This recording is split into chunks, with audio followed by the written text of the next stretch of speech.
Get ready with me to deny Jesus. That sounds crazy. 2,000 years ago, Peter, Jesus's best friend, denied knowing Jesus after he was asked 3 times, do you know who Jesus is?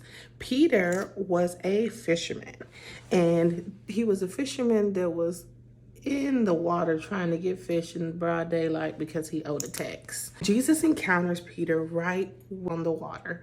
And long story short, gave him an overabundance of fish. That's another story you're going to have to tap into.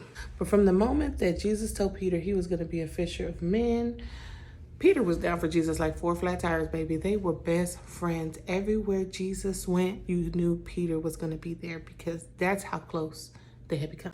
So during the Lord's Supper, Jesus is preparing his disciples for his departure. He's letting them know a bunch of things, a bunch of prophecies that will have to pass before his crucifixion. So he told them that somebody amongst them was going to betray them. He also let them know that when stuff hits the fan, they're going to flee and they're going to dismantle and they're going to run away. And so Peter turns to Jesus. Man, I'm never going to leave you. I'm never leaving. I'm going to die for the cause. Don't group me with them. I got your back. And Jesus telling him, I'm happy to hear it, but I'm telling you now, before the rooster crows 3 times, you're going to deny me. So fast forward to Jesus in the garden praying. And so he is betrayed and the guards come to get Jesus. When the guards trying to run up on Jesus, Peter grabs his sword so fast and aims for the man's head and gets his ear. And Jesus quickly tells Peter, put your sword down. This is not that kind of fight. Put the sword away. Please don't be ghetto. So understand Peter's confusion because he's like, I've seen what Jesus can do.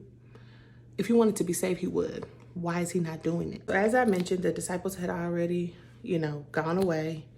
But Peter was, stayed because he just had to see what was going to happen. He just had to, know. He had to follow behind to see what they were going to do with Jesus. But you know how we do. I got your back from back here. So he's in the courtyard where Jesus is is in front of Pilate during his trial. And somebody looks at him and they say, don't you roll with Jesus? And Peter's like, no, I don't know him. Somebody else gonna come up to him and say, you roll with Jesus, don't you? I've seen y'all together. And Peter already getting ignorant because he's like, why do y'all keep saying that? Like, I don't know this man. And the third person comes up and they're like, nah, you definitely roll with Jesus because y'all both Galilean. At this point, he's like, look, I don't know what y'all heard. I don't know what y'all thought y'all saw. I don't know him. Soon as those words came out of his mouth, the rooster crowed, just like Jesus predicted. And immediately, he remembered what Jesus had said about him denying him 3 times. And in Luke, it actually says, Jesus looked at him.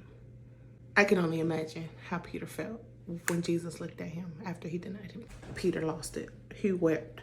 He do that to his best friend, especially in his time of need.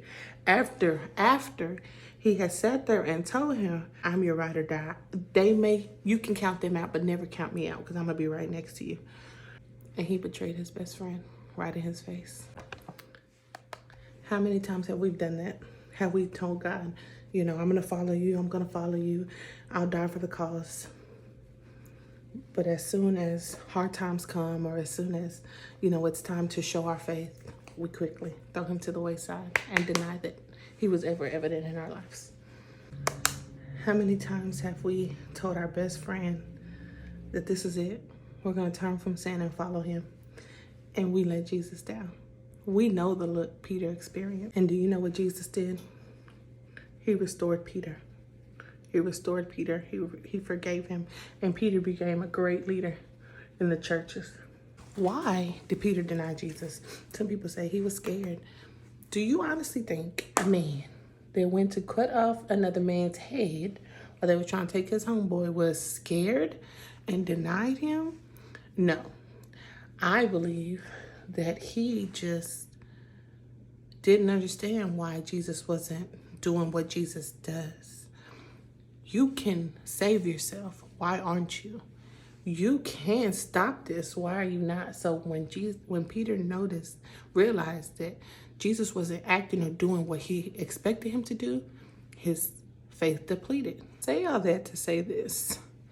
Don't allow Jesus not doing what you expect him to do, or God to come through, or allowing certain things to happen to you or not happen to you, change your walk with Jesus. Because, I mean, his goodness doesn't change, just our circumstances. Peter's restoration, that can let us know that it doesn't matter what you've done, any mistakes that you've made, nothing can keep you away from Jesus's love, from God's love. And he can restore you no matter how far you think you've gone. It doesn't matter how many times you deny Jesus. He is still waiting and willing with open arms to restore you.